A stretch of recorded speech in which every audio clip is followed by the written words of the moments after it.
adolescents était Anne, la maison au pignon vert. Est-ce que en France, ça se lit? Est-ce que quelqu'un le connaît? Oui, ceux qui connaissent le côté nord-américain, c'est classique.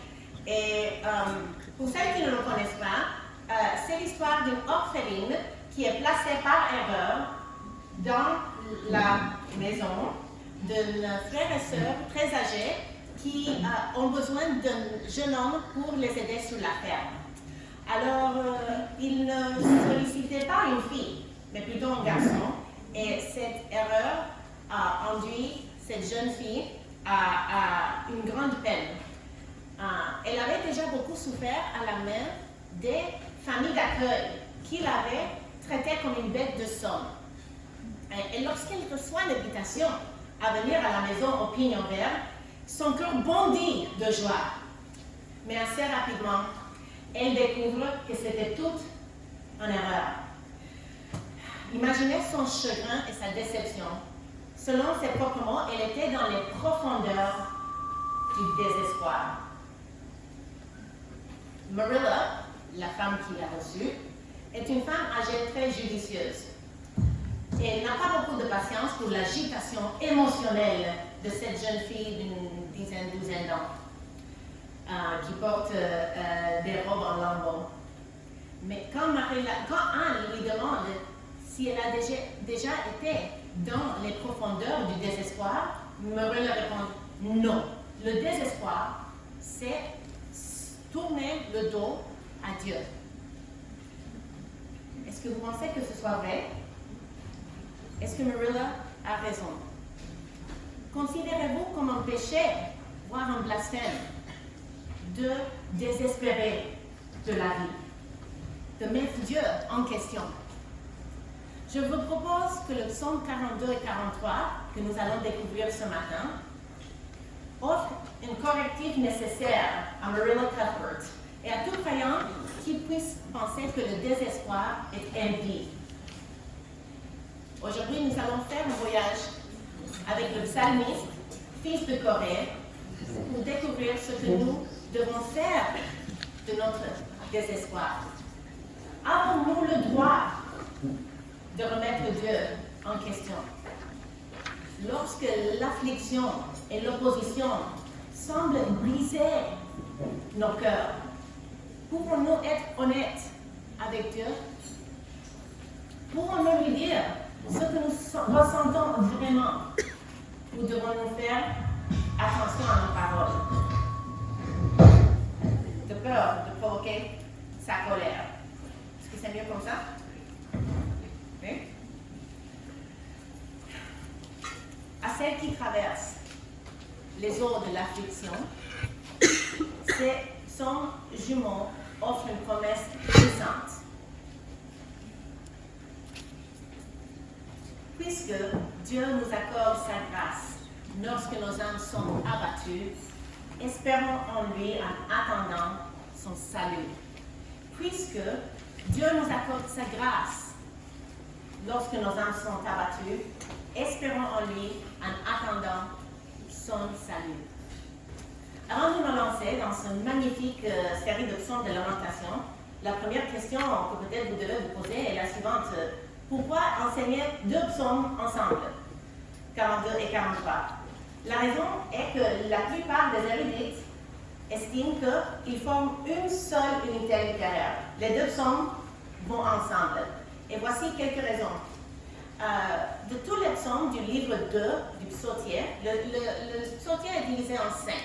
Et il y a 5 divisions dans le psautier. 43 est le seul psaume qui n'a pas une attribution à son auteur. Deuxièmement, nous considérons la structure de ce psaume et nous pouvons voir que le psaume 42 est naturellement lié au psaume 43. Et elle poursuit et complète l'histoire par le chant qui commence dans le psaume 42. La répétition de phrases clés d'un psaume à l'autre donne du poids à cet argument. Par exemple, le verset qui commence par la phrase « Pourquoi t'as battu mon âme ?» apparaît dans le verset 6 et le verset 12 du psaume 42 Et ainsi, dans le verset 5 du psaume 43. Et le questionnement de l'auteur concernant ses ennemis. Pourquoi dois-je marcher dans la tristesse, sous l'oppression de l'ennemi? Apparaît dans le psaume 42, verset 10, et ensuite dans le psaume 43, verset 2.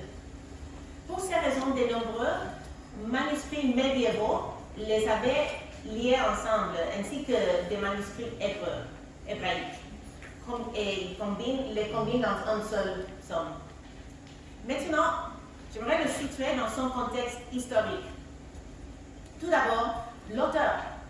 Le titre nous indique qu'il s'agit d'un chant des fils de Corée. 11 psaumes sont attribués aux fils de Corée. Qui était-il? Est-ce que ce nom vous dit quelque chose? Oui.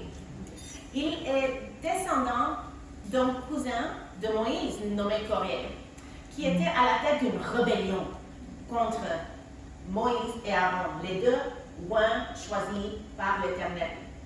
Lui et les meneurs ont rassemblé 250 hommes pour se joindre à eux et ils ont été engloutis par le jugement de Dieu.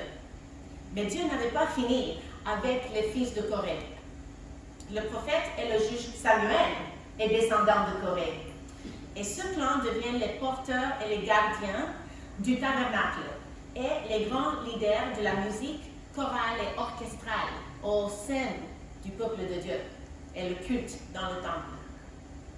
David a formé une organisation élaborée pour le chant, la musique instrumentale et la prophétie, par l'intermédiaire de ces hommes, les fils de Corée. En outre, quelques repères géographiques. Nous pouvons voir dans le psaume qu'il met la plume au parchemin loin de sa terre natale. Eh bien, qu'il ait autrefois dirigé le peuple de Dieu dans l'adoration dans le temple, il se trouve maintenant dans une sorte d'exil, près de mont Hermon, au nord d'Israël, près de la frontière avec la Syrie, dans la région des hauteurs du Golan. Pour celles qui ont visité Israël, peut-être ça vous dit quelque chose. Et il est loin de la présence de Dieu centralisée dans le temple, le lieu où réside la Shekinah, la gloire de Dieu dans le tabernacle, dans le temple. Et il a hâte de retourner pour diriger le peuple de Dieu dans l'adoration.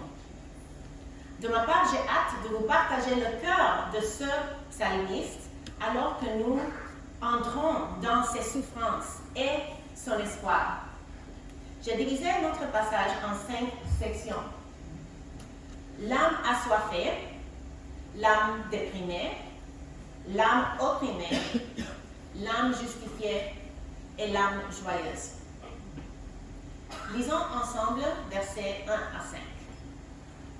Au chef des chantres, cantique des fils de Corée.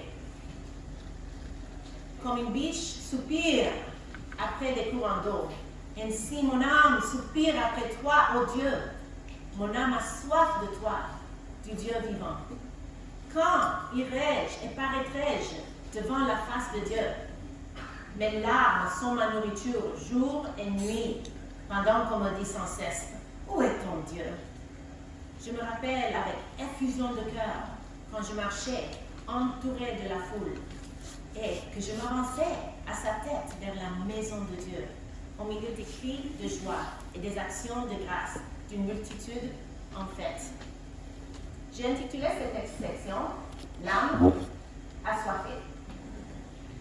Le psalmiste ouvre sa complainte par une riche imagerie tirée de la faune du désert de Judée. Est-ce que peut-être vous vous souvenez d'une image utilisée dans le psaume 23 qui dit « L'Éternel est mon berger et il conduit ses brebis vers des eaux tranquilles, n'est-ce pas? » Et dans ce psaume, le cerf, lui aussi, est une créature vulnérable qui dépend des cours d'eau tranquilles, apaisés pour sa survie. Lorsque la sécheresse frappe, cet animal sauvage, désespéré, désire, soupire, languit après les courants d'eau. Le psalmiste décrit ainsi son âme desséchée, qui a été privée de la présence de Dieu. Son désespoir est si profond qu'il ne peut se résoudre à manger ou à dormir, mais il pleure jour et nuit. Comme si sa propre séparation de la présence de Dieu et du peuple de Dieu ne suffisait pas, le psalmiste doit supporter les moqueries de ses ennemis qui raillent contre lui en lui disant « Oh, où est ton Dieu? Si Dieu est réel, pourquoi permet-il tant de souffrances dans ta vie? S'il est réel, pourquoi es-tu séparé de lui? Pourquoi persévérer dans ta foi, dans un Dieu qui semble t'avoir abandonné? » Leur moquerie provoque un retour en arrière, dans lequel l'âme du psalmiste est submergée dans la tristesse, se souvenant des jours des jadis où il faisait un pèlerinage, entouré d'une multitude de saints fidèles jusqu'au temple. Il chantait des chants d'adoration en chemin dans l'attente de la sainte fête qu'il célébrerait une fois arrivé à Jérusalem. Pouvez-vous le visualiser? Pouvez-vous imaginer les hommes, les femmes, les enfants qui chantent en chœur dans la joie, dans l'attente de la fête? Pouvez-vous envisager dans votre esprit la douce convivialité dont ils ont dû jouir, riant, jouant, racontant des histoires, se rappelant de la fidélité de Dieu envers leurs ancêtres? Cela a dû être extraordinaire, n'est-ce pas? En juin 2018, j'ai eu le privilège de participer à la conférence des femmes du Gospel Coalition à Indianapolis. Plusieurs milliers de femmes étaient là, venues de toute l'Amérique du Nord et du monde entier. Et elles se sont réunies pour écouter des orateurs et des oratrices de renommée mondiale. Et comme si cela ne suffisait pas, ma meilleure amie, Grace, qui vit à Chicago, a également participé à cette conférence. J'ai donc pu passer 3 merveilleux jours à rattraper le temps avec elle, tout en profitant des enseignements extraordinaires d'une manière vraiment palpable. C'était un avant-goût du ciel. Et l'une des principales raisons pour laquelle on n'a pas pu profiter autant de ce genre de réunions, évidemment, c'était la pandémie, n'est-ce pas? Et tout a été suspendu et c'était une longue période de sécheresse pour l'âme de beaucoup d'entre nous, n'est-ce pas? Et pourtant, malgré les difficultés qu'on ait pu endurer, je doute que la plupart d'entre nous aient goûté à une telle souffrance à cause du confinement, avec les mêmes angoisses qui décrit le psalmiste. Mais pour certaines, la période d'enfermement a pu entraîner ce niveau de misère. Pour certains, je pense aux personnes âgées qui ne pouvaient pas recevoir leurs petits-enfants, leurs enfants. Je pense aux personnes fragiles et immunodéprimées qui étaient enfermées à l'intérieur pendant des mois. Et ils étaient incapables d'aller à l'église et de voir leurs êtres chers. Cela a dû être une saison si douloureuse pour beaucoup. La solitude, l'anxiété, la peur et l'incertitude étaient très réelles pour certaines, peut-être pour beaucoup d'entre nous-mêmes. J'ai rencontré une sœur âgée nommée Nicole qui a perdu son mari du Covid au tout début de la Covid, de la pandémie. Les infirmières ne voulaient même pas le toucher et s'approcher de lui. Tout le monde avait tellement peur, on se souvient, n'est-ce pas? Et il est mort seul, sans pouvoir parler avec sa famille. Elle n'a pas pu organiser les funérailles pour lui et elle est encore traumatisée par cette expérience et l'angoisse qu'elle a vécue. Donc, nous pouvons probablement tous imaginer à quel point ce serait dévastateur d'être coupé du peuple de Dieu pour une durée indéterminée. Et au XXIe siècle, nous avons deux avantages que le psalmiste, le fils de Corée, n'en avait pas. La première, c'est que nous avons la technologie qui nous a permis quand même de rester connectés malgré le confinement, n'est-ce pas? Ça ne remplace pas le face-à-face, mais quand même, nous avons pu passer du temps entre frères et sœurs par Zoom, WhatsApp, whatever. Et deuxièmement, et plus important encore, nous avons le canon complet des Écritures à notre disposition, tandis qu'ils ne l'avaient pas. Donc, on a deux avantages précieux. Nous avons vu jusqu'à présent l'âme assoiffée. Maintenant, au verset 6 à 9, nous découvrons l'âme déprimée. Pourquoi t'as-tu, mon âme, et gémis-tu au-dedans de moi? Espère en Dieu, car je te louerai encore. Il est mon salut et mon Dieu. Mon âme est abattue au-dedans de moi. Aussi, c'est à toi que je pense depuis le pays du Jourdain, depuis l'Hermon, depuis la montagne de Mixéar. Un flot appelle un autre flot au bruit de tes ondées. Toutes tes vagues et tous tes flots passent sur moi. Le jour, l'Éternel m'accordait sa grâce. La nuit, je chantais ses louanges. J'adressais une prière au Dieu de ma vie. Nous voyons cette phrase centrale qui revient 3 fois dans ces 2 psaumes et forme une sorte de refrain. Pour certains, l'auteur peut sembler un peu fou ici parce qu'il se parle à lui-même.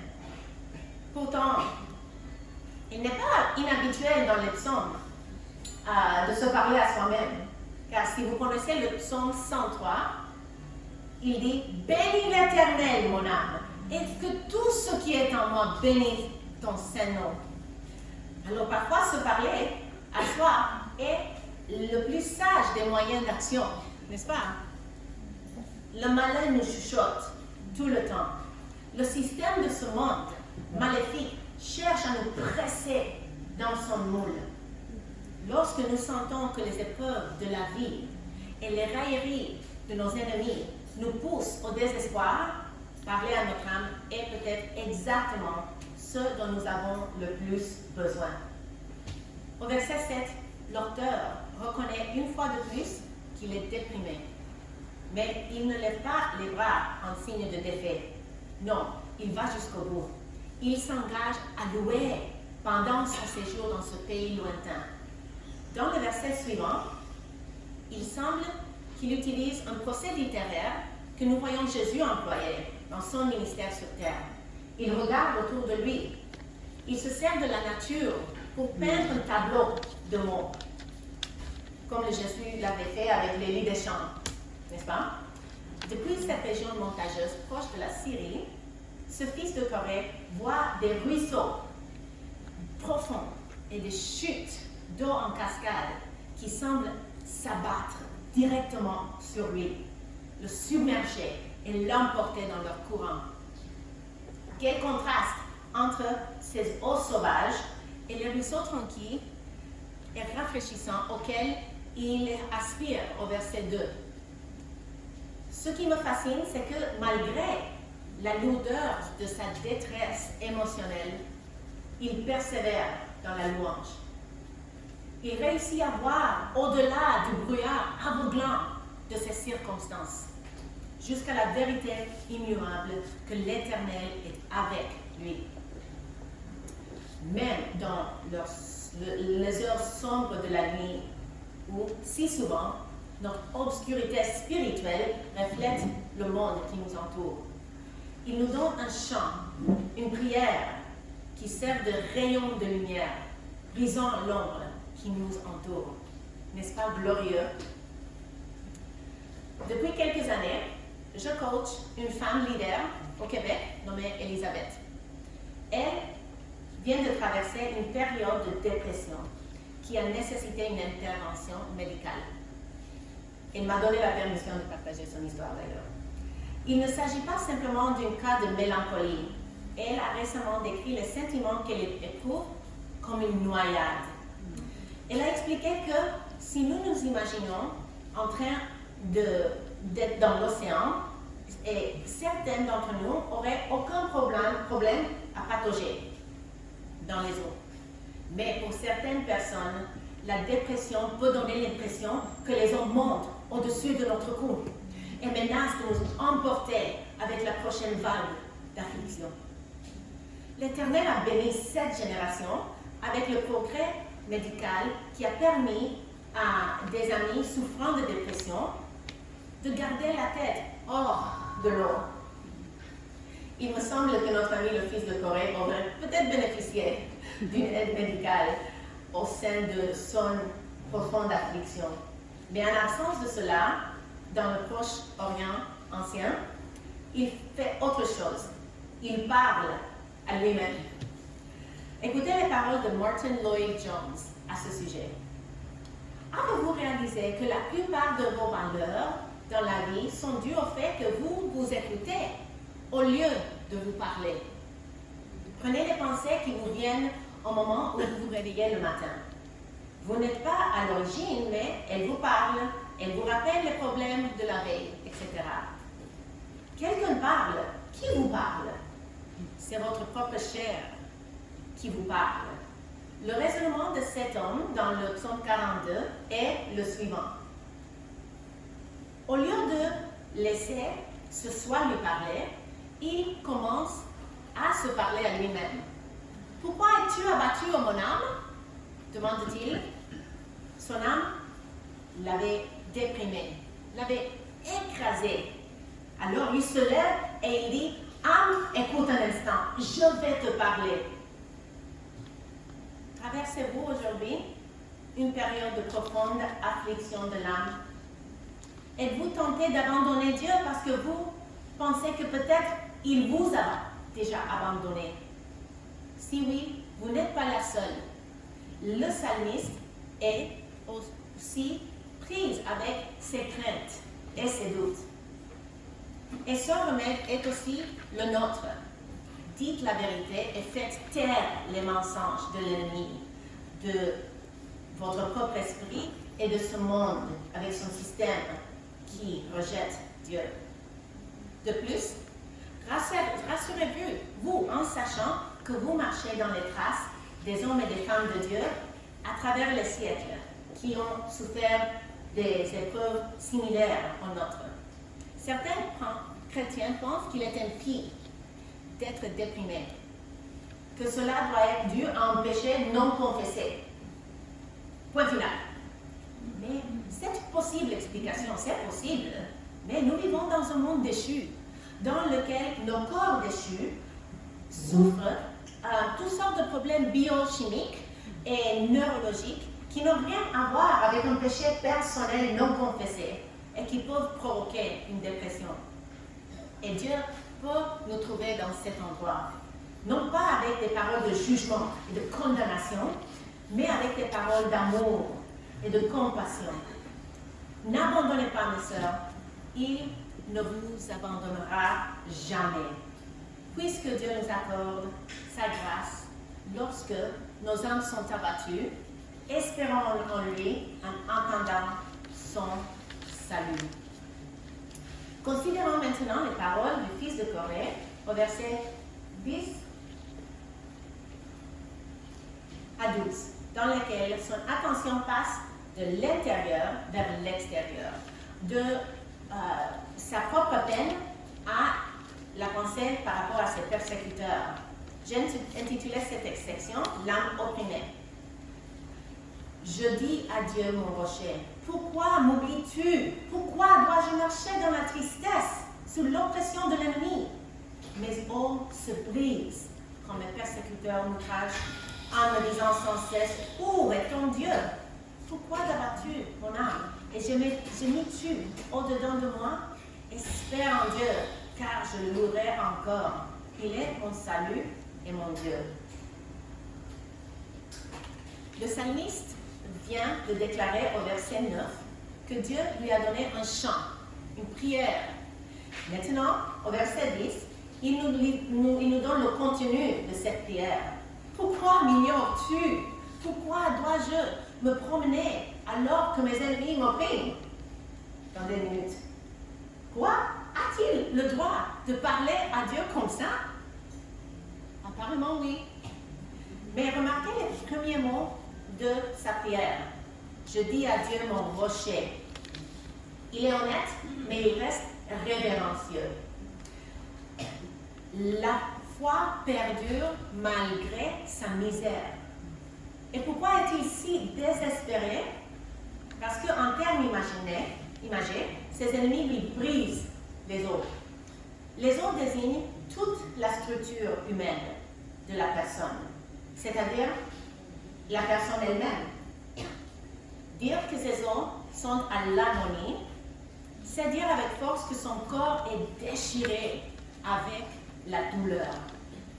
Il se sent déjà malheureux. Il est déjà déprimé à cause du fait qu'il est loin de son pays, de sa vocation ministérielle, du peuple de Dieu.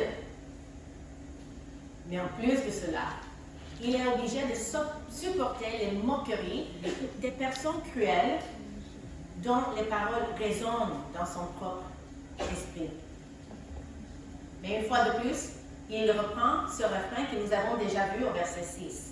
Ce refrain qui dit à son âme de rejeter les accusations blasphématoires et d'espérer en Dieu, de rendre grâce à Dieu en attendant son salut, sa délivrance, car il a la certitude qu'elle s'en vient. Anne Voskamp a relaté le récit suivant. Mon grand-père m'a raconté une histoire un jour qui est devenue une lumière qui débloque l'obscurité et nous libère vers le pays de 1000 soleils.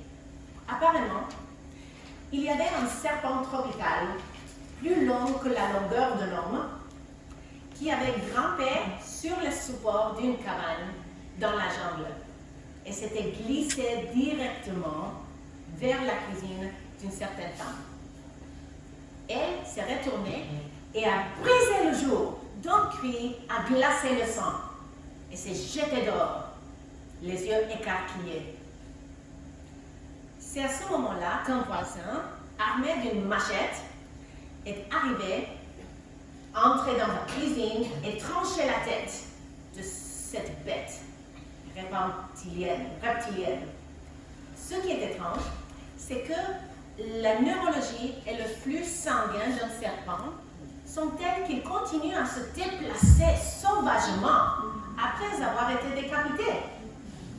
Pendant des heures, cette femme est restée dehors à attendre.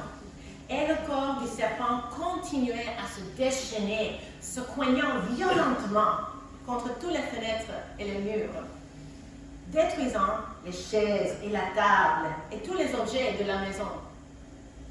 Mon grand-père, dit-elle, s'est retourné pour le dire. Mais je peux vous dire que ça ressemblait à une proclamation d'émancipation.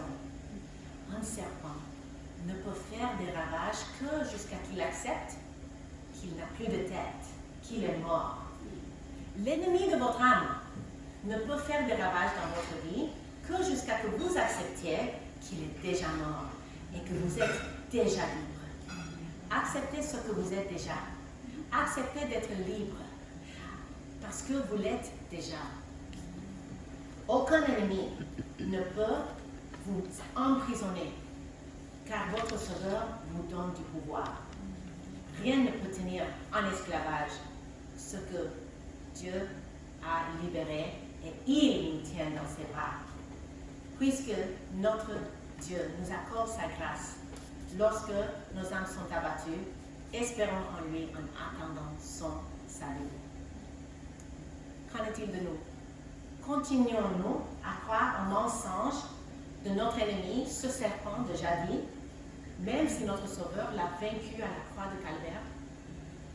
Lui permettons-nous de murmurer des menteries qui nous font douter de sa fidélité? Que le salut qui est notre en Christ nous pousse à chanter un chant de liberté dans la nuit sombre de l'âme. Notre ennemi n'a aucun pouvoir sur nous. Le secours s'en vient. Et pendant que nous attendons, soyons réconfortés par la prière de ce saint d'autrefois. Il a eu l'audace d'exprimer ce qu'il pensait et ressentait vraiment.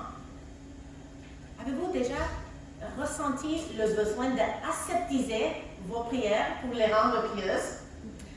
Est-ce que vous les aspergez avec un peu de gel pour que personne ne reconnaisse pas le vrai état de votre cœur, comme on fait au supermarché quand on vient de toucher toutes les choses contaminées?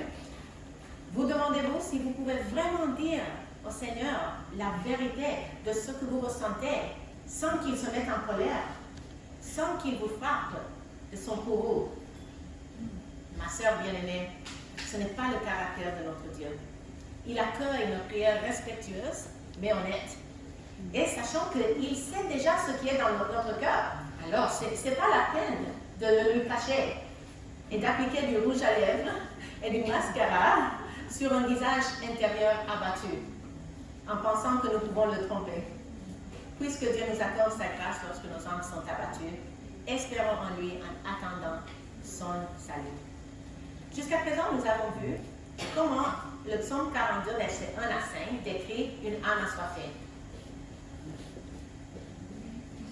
Ensuite, dans la deuxième partie, nous voyons une âme déprimée et dans la troisième section, une âme opprimée. Maintenant, examinons le psaume 43, versets 1 à 3, où nous rencontrons une âme justifiée. Rends-moi justice, ô Dieu. Défends ma cause contre une nation infidèle. Délivre-moi des hommes de fraude et d'iniquité. Toi, mon Dieu protecteur, pourquoi me repousses-tu? Pourquoi dois-je marcher dans la tristesse, sous l'oppression de l'ennemi? Envoie ta lumière et ta fidélité. Qu'elle me guide, qu'elle me conduise à ta montagne sainte et à tes demeures. Jusqu'à présent, l'auteur s'adresse à Dieu dans l'indicatif. Il décrit sa situation, mais maintenant il passe à l'impératif. Pour celles qui sont bonnes à la grammaire, vous comprenez qu'il est en train de dire à Dieu d'agir. Il lui dit quoi faire. Rends-moi justice, combat pour moi, délivre-moi. Il y a un ton urgent dans sa déclaration. Il en a assez avec ses ennemis et il demande à Dieu d'agir contre eux. Ils sont impies, trompeurs, infidèles. Sa confiance dans le fait que Dieu veut et peut agir vient du fait qu'il est son refuge, son abri, sa forteresse, son bastion dans la montagne.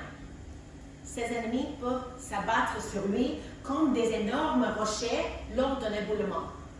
Mais il est en sécurité sous la protection de Dieu. Après avoir déclaré sa confiance en Dieu, il interroge à nouveau le Seigneur, comme il l'a fait au verset 10 du psaume 42. Mais cette fois-ci, il ne dit pas simplement que Dieu l'ignore, il dit que Dieu l'a repoussé, qu'il l'a rejeté. Vraiment, Dieu a-t-il repoussé le psalmiste? Nous savons qu'il ne l'a pas fait. Mais il est facile pour lui de le supposer lorsque ses prières restent sans réponse. La réponse qu'il attend se trouve dans l'impératif suivant, dans le verset 3. Envoie ta lumière et ta fidélité. Dans ce verset, c'est comme s'il disait que la lumière et la fidélité me servent d'équipe de recherche et de sauvetage dans ce lieu d'exil. Et qu'il me précède dans mon voyage de retour à Jérusalem, vers ta sainte colline, vers le lieu où je jouirai à nouveau de la gloire de ta présence. Peux-tu les imaginer comme deux phares dans la nuit? J'ai vécu au Costa Rica pendant une période de mon enfance. Et chaque période de longues vacances, je partais avec ma mère et mon frère à la ferme de mon oncle, qui était dans la jungle, où il n'y avait ni électricité ni eau courante. Dionisio, le gardien de la ferme, a relaté l'histoire la plus effrayante. Avant de travailler pour mon oncle, il avait travaillé dans une autre ferme et il a dû rester une nuit, un jour plus long que d'habitude. Et sa femme et ses 5 jeunes enfants avaient désespérément besoin de lui. Donc, il est parti tard, mais il fallait qu'il rentre. Il ne pouvait pas passer la nuit chez son patron. Le soleil se couchait lorsqu'il entama sa traversée dans la jungle. pour se joindre à sa famille. Et il chercha dans son sac à dos sa lampe de poche pour découvrir que les piles ne marchaient plus. Il a à peine pu voir dans l'obscurité qui s'installait dans la jungle. Et, au cas où vous ne le sauriez pas, une forêt tropicale est l'habitat de toutes sortes des ennemis de l'homme, comme les serpents, les scorpions, les pumas et d'autres créatures terrifiantes qui prennent vie la nuit. Le danger qui guette Dionisio n'est pas le fruit de son imagination, mais cet homme était chrétien. Il est un homme de Dieu et il a une foi profonde. Et il me raconte que dans l'obscurité, il demande à Dieu d'envoyer sa lumière pour le guider. Le voyage qu'il devrait avoir pris 30 minutes lui prend 1 heure et demie, alors qu'il marche dans l'ombre qui l'engloutit dans la forêt tropicale. Par moments, la lumière de la lune perce à travers l'obscurité et lui montre le chemin. Et enfin, le Seigneur le ramène sain et sauf à la maison où sa femme et ses enfants l'attendent avec les bras grands ouverts. Pouvez-vous vous identifier à Dionisio lors de cette sombre et effrayante nuit, cette expédition dans la jungle? Avez-vous déjà vécu des moments aussi épaisses d'obscurité dans laquelle les ennemis semblaient vous entourer, dans laquelle votre seul secours était la lumière et la vérité de notre Dieu? Le psalmiste l'a certainement fait. Et de nombreux saints à travers l'histoire ont aussi vécu de telles épreuves. L'invitation que ce psaume nous adresse est simple. Dans ces versets, c'est crier à Dieu. Il nous donne la permission d'utiliser un langage fort. Rends-moi justice, défends ma cause, délivre-moi, envoie ta lumière et ta justice et ta vérité. Ce n'est pas du plaisir de copier et coller ce vocabulaire et les employer dans nos propres moments de souffrance. Mais qu'en est-il de ce va-et-vient du psalmiste entre croyance et questionnement? Avez-vous parfois l'impression qu'il est hypocrite parce qu'il maintient en tension à la fois la foi et le doute? Pensez-vous qu'un croyant ne devrait jamais lutter pour remettre Dieu en question? Ce n'est tout simplement pas le témoignage de l'Écriture. Le psalmiste affirme avec confiance que Dieu est son seul refuge 1 minute, puis il accuse Dieu de le rejeter 1 autre minute. Qu'est-ce qui ne va pas chez cet homme? Absolument rien. Il est sûr de Dieu, mais il a été malmené par la vie. La réalité est que vivre dans la lumière de Dieu et chérir sa vérité est le véritable moyen de traverser les difficultés, les ténèbres qui parfois nous entourent pour obtenir un résultat béni. Puisque Dieu nous accorde sa grâce lorsque nos âmes sont abattues, espérons en lui en attendant son salut. Le périple par le champ de notre ami fils de Corée touche à sa fin. Lisons les versets 4 à 5 pour découvrir comment se termine son histoire. J'ai intitulé cette section « L'âme joyeuse ». J'irai vers l'autel de Dieu ma joie et mon allégresse, et je te célébrerai sur la harpe, ô Dieu, mon Dieu. Pourquoi t'abattu mon âme, et gémis-tu au-dedans de moi? Espère en Dieu, car je te louerai encore. Il est mon salut et mon Dieu. Dans ces derniers mots, le psalmiste déclare par la foi ce qui n'est pas encore. Il conclut par l'espérance au milieu de ses lamentations. La foi triomphe. Les ténèbres font place à la lumière, car la lumière du soleil de la présence de Dieu perce les nuages des ténèbres qui s'étaient installés sur l'âme du psalmiste auparavant. Sa foi est si grande qu'il a une joie préemptive. Avant même que sa délivrance n'arrive, il extasie de joie déjà. Donc il répète le nom de Dieu 4 fois dans un seul verset. Son affection et son plaisir en Dieu sont si grands qu'il ne peut s'empêcher de prononcer son nom. Un peu comme un amoureux qui nomme sa bien-aimée encore et encore en lui déclarant son amour. Avec une telle espérance, la répétition finale du refrain « Pourquoi t'as-tu mon âme ?» a un ton résolument positif. Il n'y a aucune raison pour son âme pour qu'elle soit troublée. Le secours s'en vient. Maintenant, en guise de conclusion, j'aimerais vous bâtir un pont entre ce texte de l'Ancien Testament et l'Évangile de notre Seigneur Jésus-Christ. Car en Luc 24, Jésus rencontre ses disciples après sa résurrection et il leur dit ceci. C'est là ce que je vous disais lorsque j'étais encore avec vous, qu'il fallait que s'accomplisse tout ce qui est écrit de moi dans la loi de Moïse, dans les prophètes et dans les psaumes. Christ et sa croix sont le centre de la révélation divine et tout l'Ancien Testament murmure son nom.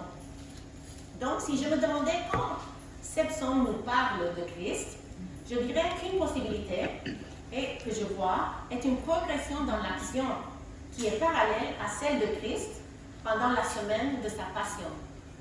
Avec le verset 5, nous voyons que lorsque le psalmiste décrit sa procession jubilatoire vers le temple de Dieu, entouré d'une foule d'adorateurs, cela me rappelle le dimanche des Rameaux, lorsque les pèlerins de la Pâque accueillent le roi. Puis dans le refrain répété, « Pourquoi t'as battu, mon âme ?» nous entendons des échos des paroles de Christ la veille de sa crucifixion. Au jardin de Gethsémani, lorsque sa propre âme est angoissée à l'idée d'être séparée du Père, tout en portant nos péchés sur lui. De nouveau, au verset 11, j'entends un troisième écho de la semaine de la passion de Jésus, dans les paroles de mon cœur. Où est ton Dieu? Cela me ressemble-t-elle pas aux insultes lancées à notre Sauveur lorsqu'il est suspendu entre le ciel et la terre à notre place?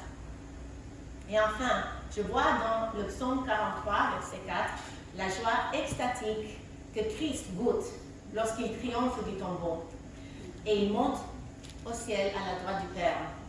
Après tout, Hébreux 12, 2 nous dit, pour la joie qui lui était réservée, il a enduré la croix, méprisé l'ignominie et s'est assis à la droite du trône de Dieu.